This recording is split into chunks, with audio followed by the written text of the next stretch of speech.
सभी के साथ मैं दोबारा एक बार हाजिर हूं। मेरा नाम विकास और आज हम सेकंड चैप्टर को पढ़ रहे थे 11th क्लास पॉलिटिकल साइंस के। और इस चैप्टर के हम अधिकार के बारे में जो अध्ययन कर रहे थे उसमें हमने समानता का अधिकार, स्वतंत्रता का अधिकार बहुत ब्रीफ तरीके से समझाया और इतने अच्छे तरीके से समझाया कि आपने उसका रिस्पॉन्स भी बहुत अच्छा दिया। अब अगर मैं आपसे एक लाइन कहूं कि आप हमारे चैनल पे न्यू व्यूअर होगे तो सब्सक्राइब कर दो, कमेंट कर दो, लाइक कर दो और चलते हैं आगे। पर हम अभी आपसे ये कहेंगे ही नहीं, हम आपसे ये कहना चाहेंगे कि आप पहले ये देखिए कि हम कैसे पढ़ रहे हैं और क्या अलग है। अर्थात मीन्स ये कि अगर आप कहीं और जाके देख रहे हो और यहां पे आकर देख रहे हो तो आपको बहुत कुछ अंतर मिलेगा। और जब आपको अंतर सच में लगे ना दोस्तों, तब आप जरूर उस काम को करना और उसको लास्ट में बोलेंगे, दूसरों की तरह पहले नहीं बोलना। तो हम स्टार्ट करते हैं कि अब स्वतंत्रता के अधिकार के बाद जो हमारे संविधान के अंदर शोषण के विरुद्ध अधिकार को जो रखा गया है, वह जो शोषण के विरुद्ध अधिकार है वह आर्टिकल 23 और आर्टिकल 24 आप भी जानते होंगे। बट क्या आर्टिकल 23 और 24 को सही अर्थों में जानते हो?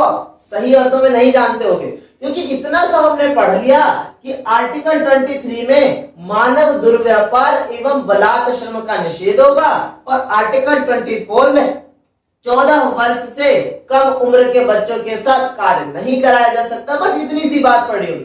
बट क्या इसके पीछे की और बातें पढ़ी तो वो हम आपको बताएंगे, जो आपको कहीं मिलेगा ही नहीं। तो देखते हैं अनुच्छेद 23 में क्या है। तो मानव व्यापार एवं बलात्श्रम का निषेध, मतलब मानव का कोई व्यापार नहीं किया जा सकता। मैं आपको खरीद या बेच नहीं सकता और आप मुझे खरीद या बेच नहीं सकते। एवं बलात्श्रम, बलात्श्रम का मीन यह है कि आप मुझसे जबरदस्ती काम नहीं करा सकते और अगर आपने मुझसे काम करा भी लिया हो तो आप मुझे सैलरी देने से मना नहीं कर सकते। अगर आप मुझे सैलरी नहीं दोगे तो वो क्या कहलाएगा? बलात्श्रम कहलाएगा। अब इसको पूर्ण व्याख्या करके देखते हैं। अनुच्छेद 23 मानव दुर्व्यापार, बेगार और इसी प्रकार के अन्य बलात्श्रम के प्रकारों पर भी प्रतिबंध लगाता है। मतलब अनुच्छेद 23 अगर किसी भी तरीके से मानव का व्यापार हो रहा हो, किसी भी तरीके से बलात्श्रम हो रहा हो, सब पर रोक लगा देता है। इस व्यवस्था के अंतर्गत कोई भी उल्लंघन, मतलब व्यापार मानव का और बलात्श्रम में किसी भी तरीके की कोई भी क्रिया हो रही हो तो वो कानूनी दंड का पात्र होगा। उस पर बहस नहीं, सीधा कानूनी दंड लगेगा। और आपको पता ही है कि जब कानूनी दंड लगता है तो फिर क्या लगता है? इस व्यवस्था के अंतर्गत कोई भी उल्लंघन कानून के अनुसार दंडनीय होगा। यह अधिकार नागरिक एवं गैर नागरिक, हाँ दोस्तों, अगर मान लो कि कोई विदेशी आ जाए और वो ऐसा करे तो हम क्या ये बोल दें कि भाई ये तो फॉरेनर्स हैं, इनका तो कुछ नहीं हो सकता। भाई इंडियन जो कॉन्स्टिट्यूशन है, हमारा जो संविधान में लिखी गई बातें वो तो भारत पर लागू होती हैं। बट ऐसा नहीं है। अगर शोषण के दौरान कोई विदेशी व्यक्ति भी हमारे देश में किसी का व्यापार कर रहा हो या बलात्श्रम करवा रहा हो तो वो भी, देखो, यह अधिकार नागरिक एवं गैर नागरिक दोनों के लिए उपलब्ध होगा।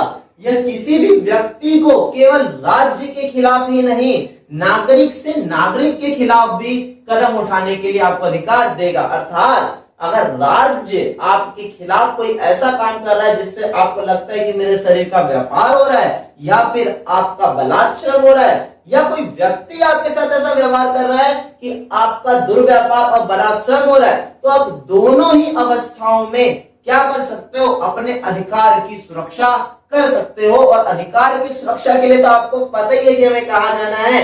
हमारी सबसे बड़ी संस्था राष्ट्र की वो है सुप्रीम कोर्ट, और सुप्रीम कोर्ट से तो बड़ा कोई है ही नहीं। वह हमारे इस अधिकार की सुरक्षा जरूर करेगी।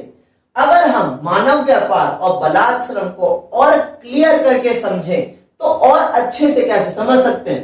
देखो, मानव व्यापार इस शब्द में शामिल है। मानव व्यापार में है क्या? किस चीज को आप शामिल करोगे? क्या मानव व्यापार है क्या और मानव व्यापार क्या नहीं है, ये भी तो देखना जरूरी होगा ना। इसमें पहला बिंदु हमने बनाया, पुरुष और महिला एवं बच्चों को वस्तु के समान खरीद या बिक्री नहीं की जा सकती। तो मानव व्यापार में पहला पॉइंट क्या निकला कि पुरुष, महिला और बच्चे कोई वस्तु नहीं है जिसको वस्तु के समान खरीद लिया जाए और वस्तु के समान बेच दिया जाए। ठीक है, तो ऐसा नहीं कि आप बॉर्नविटा पी रहे हो सुबह सुबह, तो जिस प्रकार से आपने बॉर्नविटा दुकान से खरीद लिया उसी प्रकार से किसी पुरुष या महिला को आप खरीद सकते हो। That not means.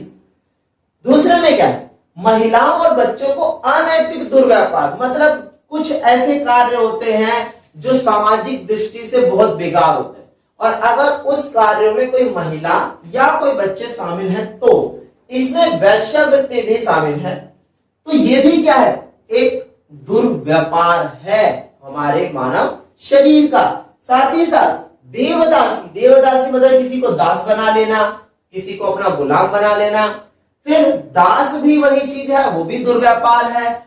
इस तरह के कृत्यों पर दंडित करने के लिए संसद ने अनैतिक दुर्व्यापार अधिनियम 1956 बनाया है। ध्यान रखना, दुर्व्यापार में कौन कौन सी क्रियाएं शामिल हुई कि मनुष्य अर्थात पुरुष, महिला और बच्चे को बेचा नहीं जा सकता वस्तुओं के समान, दास नहीं बनाया जा सकता। ठीक है, साथ ही साथ उसके साथ आप क्या नहीं कर सकते, अनैतिक दुर्व्यापार नहीं कर सकते, वेश्यावृत्ति नहीं कर सकते, देवदासी नहीं कर सकते। इन सारे ही तत्वों को किसमें शामिल किया गया है, मानव दुर्व्यापार। और मानव दुर्व्यापार को समाप्त करने के लिए अनैतिक दुर्व्यापार अधिनियम 1956 बनाया गया है दोस्तों, ताकि हमारे शरीर का कोई व्यापार न कर सके। अगर हम बात करें बेगार या फिर बलात् श्रम, तो बलात् श्रम क्या है, बेगार क्या है, देखते हैं। इसका अभिप्राय है कि बिना पारिश्रमिक के काम कराना। बिना पारिश्रमिक कहने का मीन्स कि भाई आपसे काम करा लिया गया है और अब जब पैसे देने की बात आई तो आपको मालिक कह रहा है कि आज नहीं कल पैसे, कल नहीं 7 दिन बाद पैसे, कल 7 दिन बाद नहीं 20 दिन बाद पैसे, और आपको ऐसा लगता है कि ये तो मुझसे काम करा रहा है पर पैसे दे ही नहीं रहा, तो आपका क्या हो रहा है, बेकार हो रहा है। आपसे काम कराया जा रहा है पर आपको सैलरी नहीं दी जा रही है। तो ऐसी अवस्था में आप कर क्या सकते हो, तो हाँ दोस्तों, आपको पता तो हो पहले कि आप कर क्या सकते हो, क्या चल रहा है आपके साथ। देखो अब इसका अभिप्राय है कि बिना पारिश्रमिक के काम करना यह एक विशिष्ट भारतीय व्यवस्था थी, जिसके तहत क्षेत्रीय जमींदार कभी कभी अपने नौकरों या उधार लेने वालों से बिना कोई भुगतान किए कार्य कराते। देखो हमारे देश के अंदर पहले ऐसा होता था कि बड़े बड़े जो लोग होते थे, ठाकुर जमींदार टाइप के लोग, वो क्या करते थे, दूसरे लोगों से काम करा लिया करते थे, उनको कोई भी कुछ भी देते नहीं। ये प्रथा थी हमारे देश के अंदर। बट संविधान लागू होने के बाद तो कोई प्रथा नहीं है ना। आज तो हमारा राष्ट्र क्या है, बिल्कुल आजाद है और संविधान के अनुसार चल रहा है। और अगर संविधान के अनुसार चल रहा है तो ऐसी प्रथाएं क्यों, इसीलिए तो शोषण का विरुद्ध अधिकार बनाया गया। और शोषण के विरुद्ध के अधिकार के जरिए जो प्रथाएं पुराने समय से चलती हुई आ रही थी, उन सारी स्थितियों को क्या कर दिया गया, समाप्त करने की कोशिश की गई है। तो देखो क्या लिखा है, बेगार के अलावा बलात् श्रम के अन्य प्रकारों तथा बंधुआ मजदूरी पर भी रोक लगाई जाती है। अर्थात बेगार पर भी रोक लगाई गई है और बंधुआ मजदूरी मतलब किसी को जबरदस्ती आपने पैसा दे दिया, लोन दे दिया और वो आपका चुका नहीं पाया, तो उससे चुकाने के लिए आपने उसको क्या कर लिया, अपने पास ही रख लिया और जिंदगी भर वो आपके पास ही काम कर रहा है। तो ये भी क्या है, एक बंधुआ मजदूर बन जाते हैं। तो बेगार के अलावा बलात् श्रम के अन्य प्रकारों तथा बंधुआ मजदूरी पर भी रोक लगाता है। बलात् श्रम का अर्थ है कि किसी व्यक्ति की इच्छा के विरुद्ध उससे कार्य लेना। दैट मीन्स समझ में कि मैं नहीं चाहता कोई काम करना फिर भी मुझसे काम करा रहे, तो ये बेगार है। बलात् श्रम में केवल शारीरिक अथवा कानूनी बलात् स्थिति ही शामिल नहीं है, बल्कि इसमें आर्थिक परिस्थितियों से उत्पन्न बाध्यता तथा न्यूनतम मजदूरी से कम पर काम कराना आदि भी शामिल है। अर्थात किसी की आर्थिक मजबूरी का फायदा उठा लेना और किसी से न्यूनतम मजदूरी पर कार्य करा लेना भी क्या कहलाएगा, बेगार ही कहलाएगा। और मान लो कि अगर ऐसा होता है तो आप पर कानूनी दंड लगेगा, चाहे वह राज्य कर रहा हो, चाहे वह कोई नागरिक ही क्यों ना करो।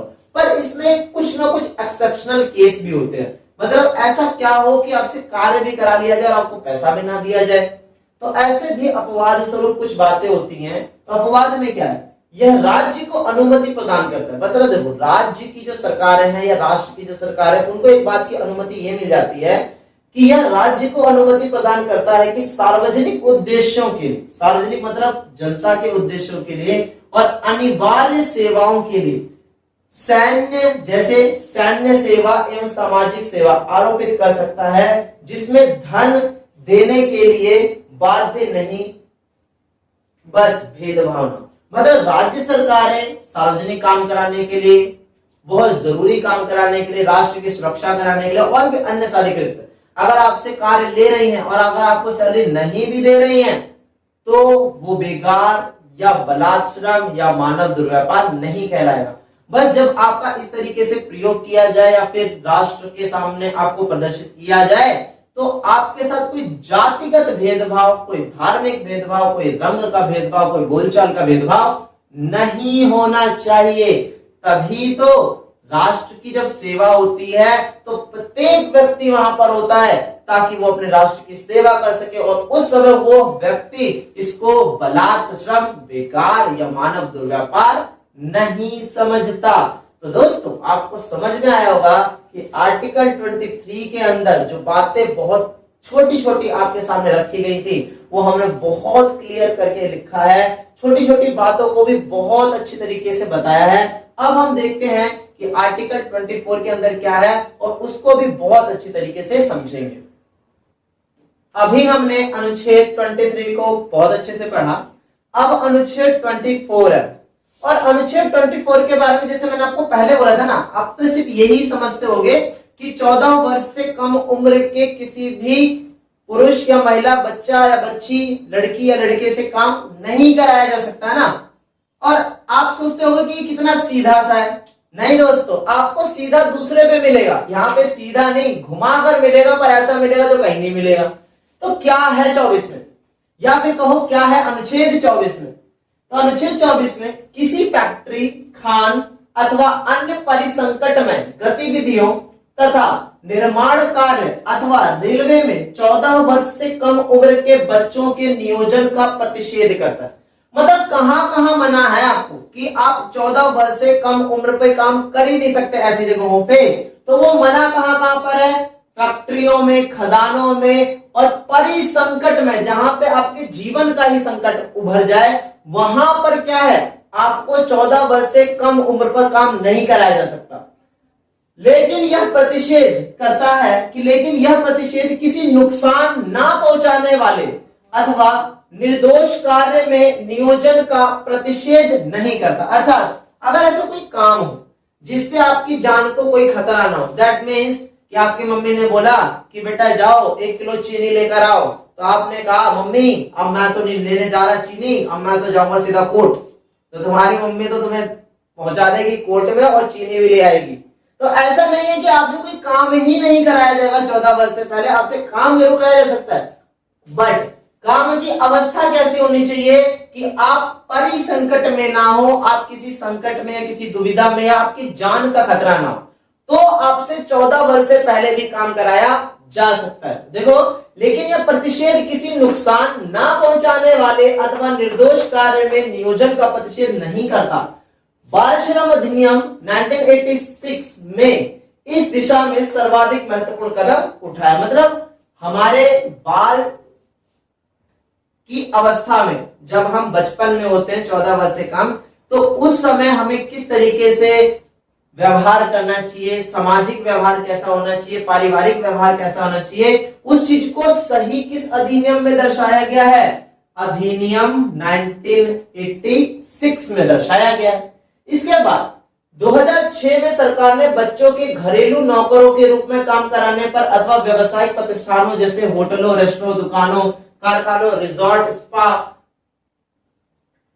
चाय की दुकानों आदि में नियोजन पर रोक लगा दी है। इसमें 14 वर्ष से कम उम्र से कम आयु वाले बच्चों को नियोजित करने वालों के विरुद्ध अभियोजन और दंडक कार्रवाई की चेतावनी। मतलब 2006 में सरकार ने कुछ बदलाव किए, बाल श्रम अधिनियम में संशोधन किए, ताकि क्या हो सके कि बच्चों को व्यवसाय में न डाला जाए, रेस्टोरेंट, चाय की दुकानों पर, स्पा पर, होटलों पे, इन सारी जगहों पर काम पे ना डाला जाए। और अगर ऐसा पाया जाता है तो जो भी व्यक्ति ऐसा करवा रहा होगा 14 वर्ष से कम बच्चों के साथ, उसको पकड़ा जाएगा, दबोचा जाएगा और क्या किया जाएगा, उसको सीधा जेल की चक्की पिसाई जाएगी। फिर उसके बाद कुछ और भी बदलाव आए हैं व्यवस्था के अंदर। बाल श्रम संशोधन 2016, समय के साथ साथ स्थितियां बदली है, ध्यान रखना। ये नहीं कि आप वो पढ़ रहे हो जो सब पढ़ा रहे हो पुराना है, थोड़ा अपडेटेड रहो कि चल क्या रहा है। 2016 में बाल श्रम संशोधन अधिनियम 2016, कौन सा अधिनियम? 2016 आ गया। पहले 1986 था, फिर 2006 हुआ और अब आ गया 2016 द्वारा बाल श्रम अधिनियम 1986 को संशोधित कर दिया। इसने मूल अधिनियम का नाम बदलकर, पहले नाम क्या था हमारा? बाल श्रम अधिनियम, बट अब नाम बदलकर क्या कर दिया गया है? बाल श्रम एवं बाल एवं किशोर श्रम अधिनियम 1986 कर दिया गया है, मतलब उसमें बदलाव कर दिया गया। संशोधन अधिनियम 14 वर्ष से कम आयु के बच्चों को सभी व्यवसाय एवं प्रक्रियाओं में रोजगार निषिद्ध करता है, मतलब किसी में भी आप रोजगार नहीं करा सकते 14 वर्ष से कम बच्चों को। पहले यह निषिद्ध 18 व्यवसायों एवं 65 प्रक्रियाओं पर लागू था। मतलब पहले क्या था कि 18 तत्वों पर और 65 तत्वों को छोड़कर आप बच्चों को 14 वर्ष से कम पर भी काम करवा सकते हो, पहले ये था। बट अब टोटली ये कह दिया गया है कि कोई भी व्यवसाय और कोई भी प्रक्रिया के अंदर 14 वर्ष से कम के बच्चे को काम पे लिया ही नहीं जा सकता। और अगर ऐसा होता है तो हमारे साथ या आपके साथ या किसी और के साथ जिसके साथ आप देख रहे हो उसके साथ क्या होगा। पुनः संशोधन अधिनियम किशोर 14 वर्ष से 18 वर्षों तक कतिपय खतरनाक व्यवसायों एवं प्रक्रियाओं में रोजगार निषिद्ध करता है, मतलब आपसे रोजगार नहीं कराया जा सकता। संशोधन अधिनियम ने उल्लंघन करने वालों के लिए दंड का भी प्रावधान किया है। दंड कितना? आपको चक्की पीसने का मौका कितना मिलेगा? हमें चक्की पीसने का मौका कितना मिलेगा? 6 माह 2 वर्ष तक, अगर हम किसी 14 वर्ष से कम बच्चे से काम करवाते हैं और उसकी जान का खतरा हो या फिर किसी और तरीके के खतरे हो, तब की कैद तथा ये भी आपको जेब भी ढीली करनी पड़ जाएगी। ये नहीं कि आप बस जेल में गए, चक्की पीस के वापस आ गए। जेब ढीली कितनी करनी पड़ जाएगी? 20,000 से लेके 50,000 तक का जुर्माना आपको देना ही पड़ेगा। अपराध दोहराए जाने पर कैद की अवधि बढ़ा दी जाएगी और अगर दोबारा पाया जाएगा तो 1 से 3 वर्ष तक आपको जेल में रखा जा सकता है। अब मैं आपसे वो लाइन कहूंगा जो मैंने आपसे शुरू में ना कहने के लिए कहा। अगर आपने पूरा वीडियो देखा है तो आपको सच में ये समझ में आएगा कि आपने आज तक या तो बुक में पढ़ा हो या कहीं और देखा हो या किसी से सुना हो, तो आपने इसके बारे में बहुत लिमिटेड सुना होगा। बट आज आपको क्लियर हुआ होगा कि एक्चुअल में क्या है और क्या नहीं है।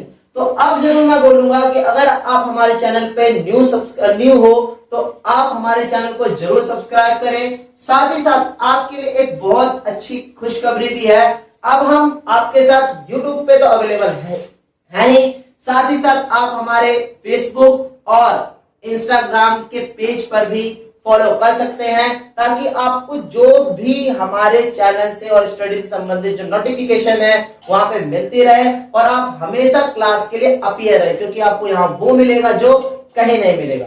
इसी के साथ मैं आपसे लेता हूं टाटा बाय बाय और मिलते हैं आपसे नेक्स्ट वीडियो सेशन में।